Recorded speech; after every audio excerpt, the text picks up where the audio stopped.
আমাদের বাংলাদেশে সাধারণত ৮ মিলিমিটার, ১০ মিলি, ১২ মিলি, ১৬ মিলি, ২০ মিলি, ২২ মিলি ও ২৫ মিলিমিটার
দেখতে পাচ্ছেন ৮ স্কয়ার। এখানে আপনারা যদি ১৬ মিলিমিটার বের করতে চান তাহলে ৮ এর জায়গায় ১৬টি দিয়ে দিবেন, তাহলে আপনার কাঙ্ক্ষিত রেজাল্টটি আপনারা পেয়ে যাবেন।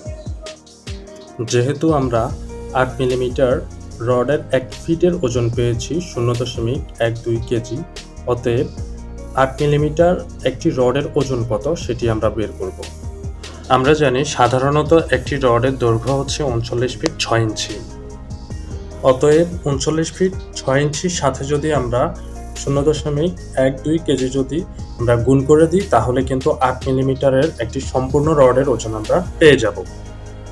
সুতরাং আমরা ক্যালকুলেশন করে যেটা পেয়েছি ৪.৭৫২ কেজি, যেটি ৫ কেজির কাছাকাছি, অর্থাৎ ৮ মিলিমিটার একটি সম্পূর্ণ রডের ওজন হচ্ছে ৫ কেজির কাছাকাছি, অর্থাৎ আমরা যেটা বলতে পারি ৪.৭৫২ কেজি।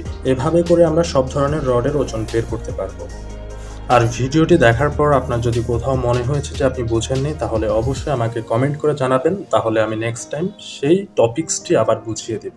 ধন্যবাদ। ততক্ষণ পর্যন্ত আবার সবাই ভালো থাকবেন, আমার জন্য দোয়া করবেন যাতে আপনাদের জন্য ভালো কিছু নিয়ে উপস্থিত হতে পারে।